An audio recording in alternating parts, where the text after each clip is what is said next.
Place your bets 'cause she's coming. Smoke rises as a warning.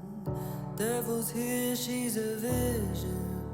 What was stolen will be Don't returned. mess with her, she's on a mission. If part 1 was the excavation, part 2 is the return. The return of memory, of power, of voice, of the truth that could not be buried. I am Ziska. And I'm Luna. And this is Peek into the Dark. In this episode, we do not ask. We do not beg. We claim. This is for every woman who is brutalized and made to feel ashamed. For the girl graped in silence. For the grandmother whose nights remember what the days try to forget. This is not about wounds. This is about war and how we win it by remembering who we are. People say witch hunts are over, but the bodies are still piling up. Here are some global truths they don't want us to talk about. 1 in 3 women worldwide have experienced physical or sexual violence. That's horrific. Mm-hmm. In Mexico, more than 10 plus women a day are murdered. Most cases are never even investigated.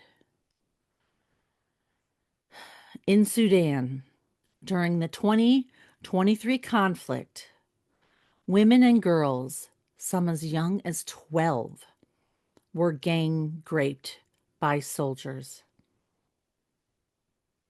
In the U.S., hundreds of missing and murdered Indigenous women remain unsearched, unreported, unseen.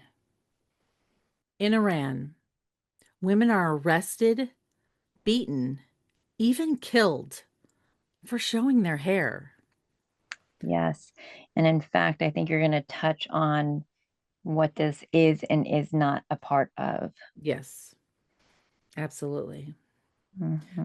Also, in Afghanistan, girls are banned from school and child marriage has surged. Mm. What's important to know is this is not culture. This is systemic global war against the feminine. Right. And I think that's a lot of people's assumption is, oh, this is a part of their culture. Mm-hmm. No, it's not everybody's culture. There literally are some women and young women who literally are arrested, beaten, and killed for showing their hair. That Mhm. has nothing to do with their culture. Now, if it is part of your culture and you choose to do so, this is not about you. This is not what we're talking about. Yes. What we're talking about is the systemic global war against the feminine specifically. Yes, absolutely. This is the part they don't put in textbooks. Enslaved African women chained naked in breeding pits. British soldiers split open the wombs of the pregnant during the Kenyan uprisings. Congolese women's hands hacked off for not filling their work quotas. Bosnian women kept in grape camps. Romani women sterilized by governments. U.S. ICE detainees forcibly sterilized women as recently as 2020. They're hidden, but they're very real.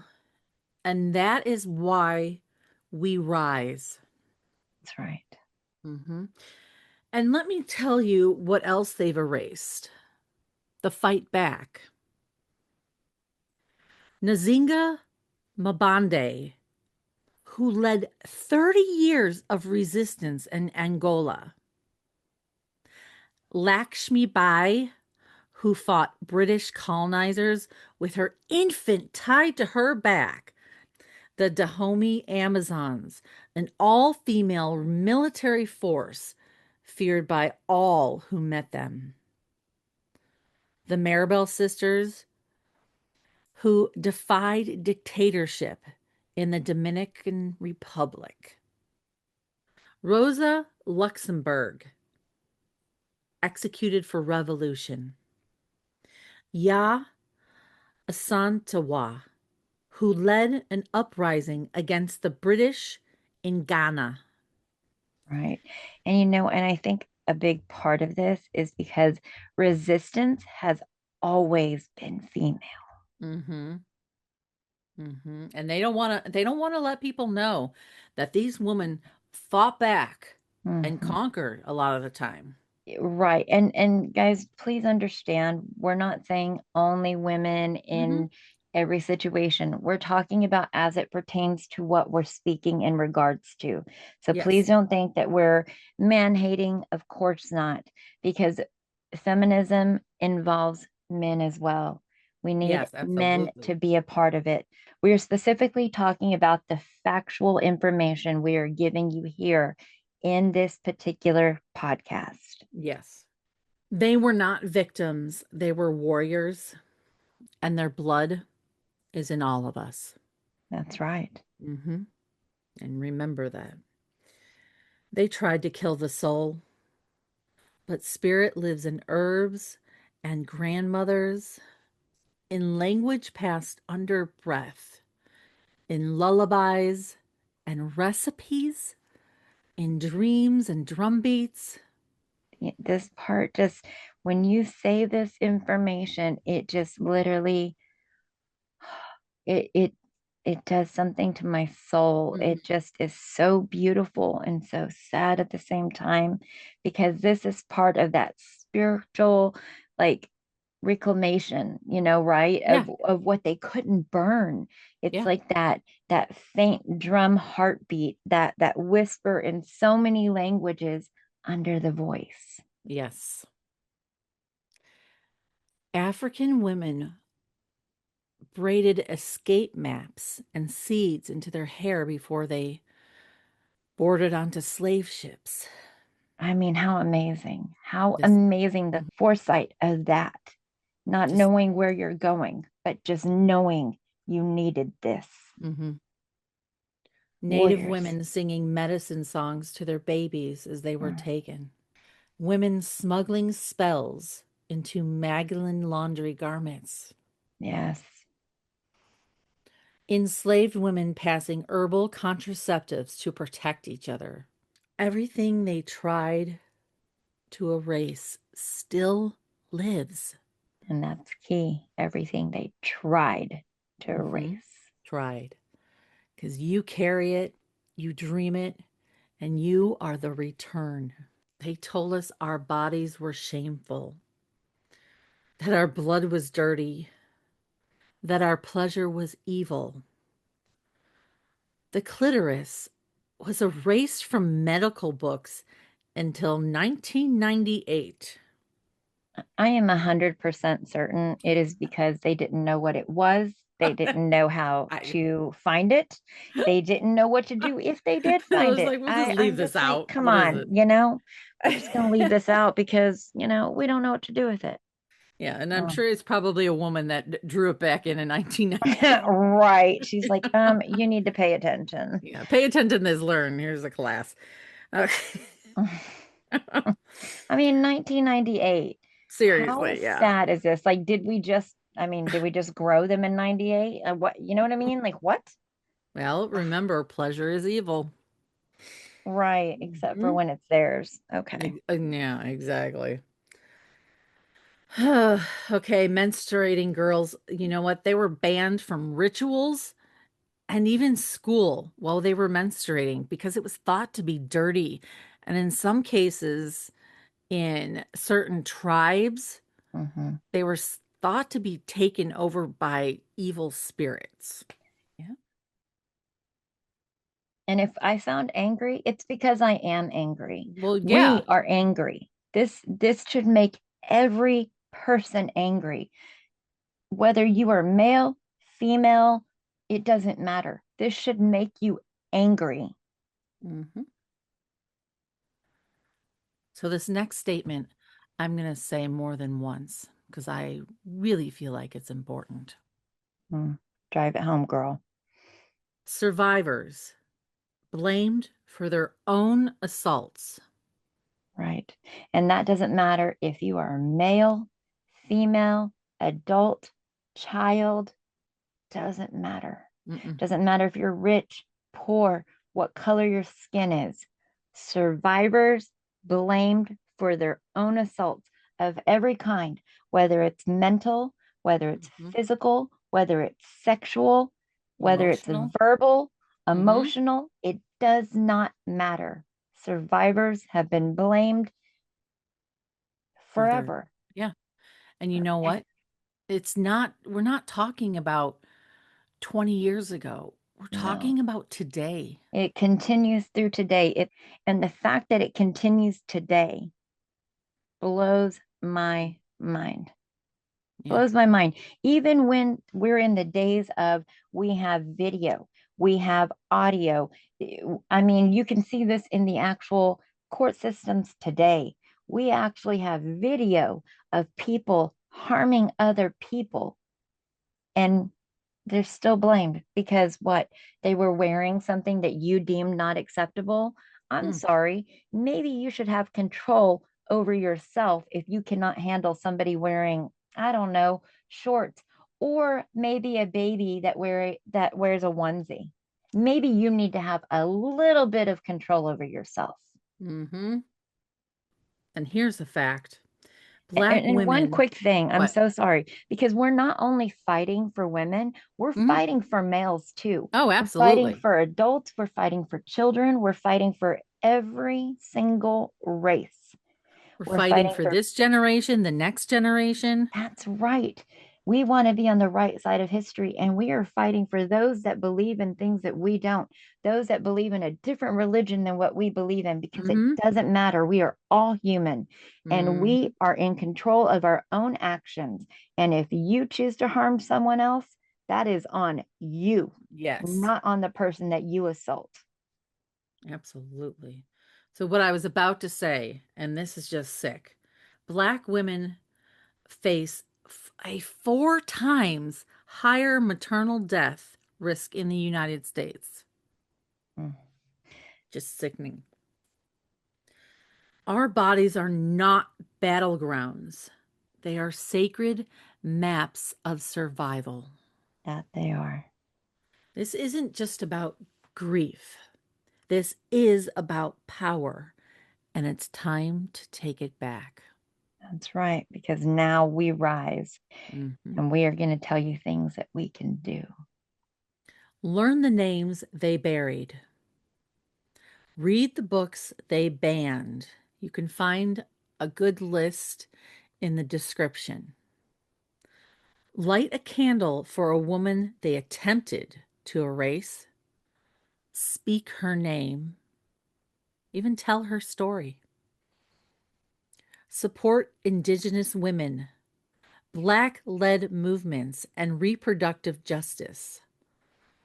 Refuse silence. Refuse shame.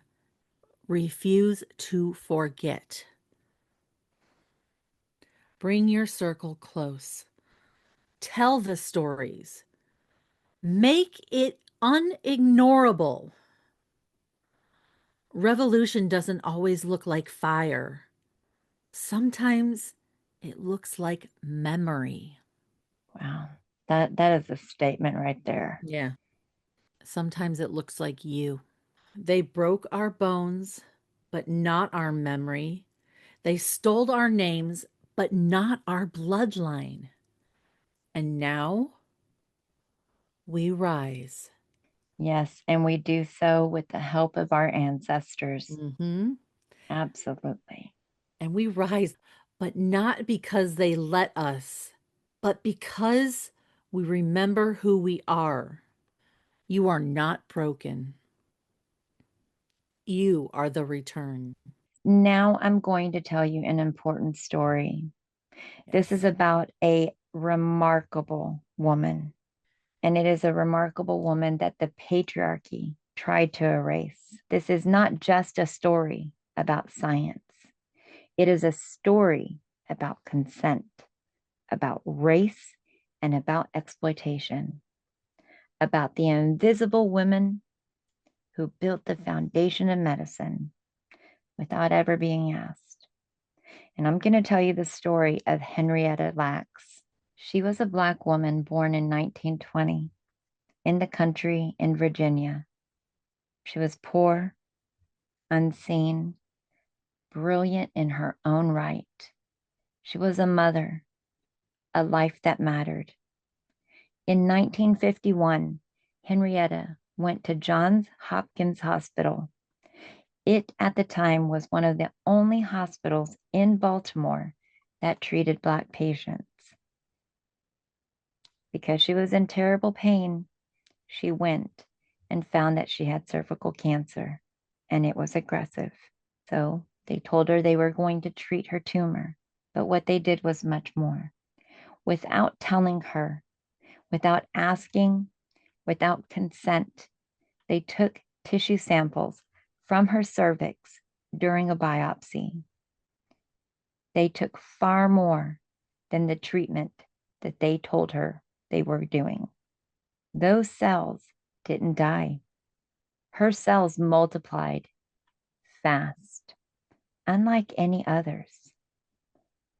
They called them the HeLa cells, and that was after the first two letters of her first and last name. Why? Well, because they didn't want to say her full name. In fact, they didn't even tell her family, let alone her. Henrietta's cells became the first human cells in history to reproduce outside the body indefinitely. Immortal. Scientists across the globe called it a miracle.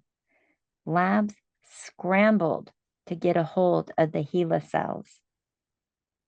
Pharmaceutical companies built empires off of them.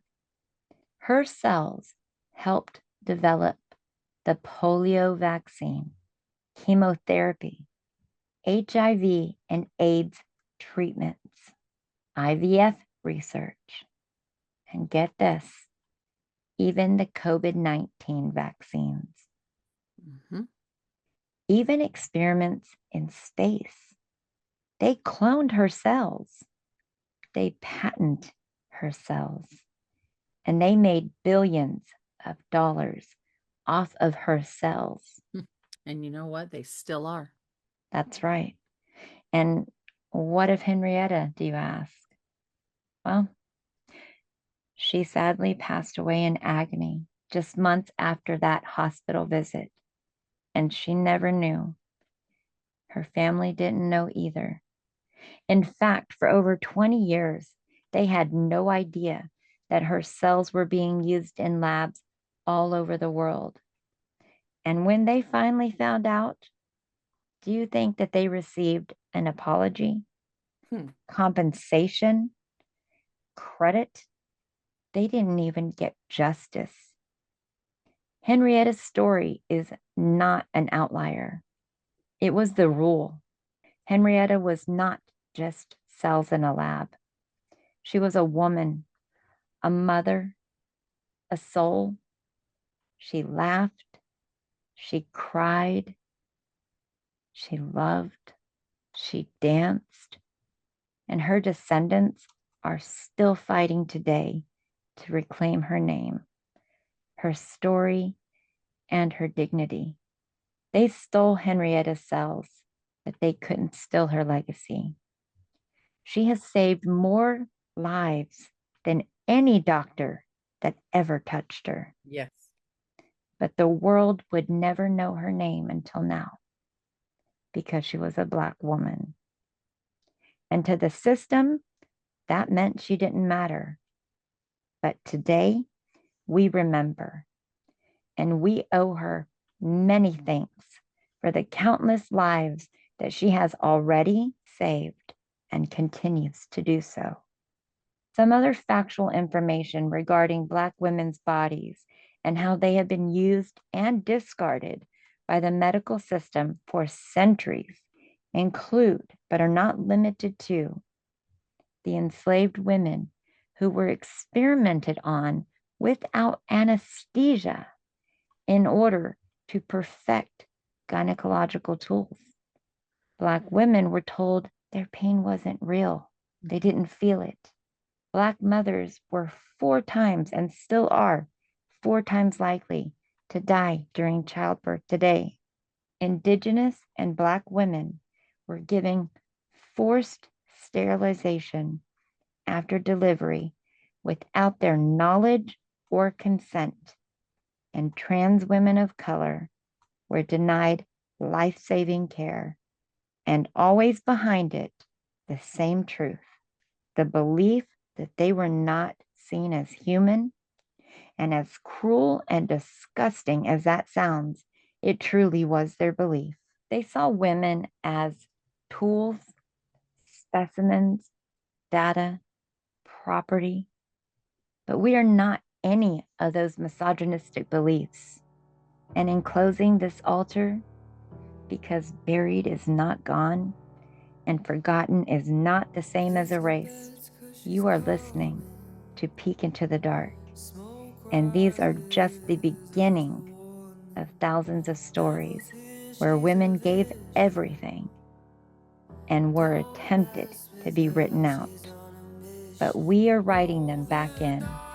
And this podcast is going to be the continuation of a living altar. Yes, it is. And tonight, we again light candles with our voices by saying their names. Nzinga Mabande, Lakshmi Bai, the fierce Dahomey Amazons, the Mirabal Sisters, Rosa Luxemburg, Ya Asantewa, Henrietta Lacks, and the countless women whose stories have yet to be awakened. yes, They tried to bury us in silence, but they forgot. We are the sound. We are the heartbeat of Mother Earth. She's got that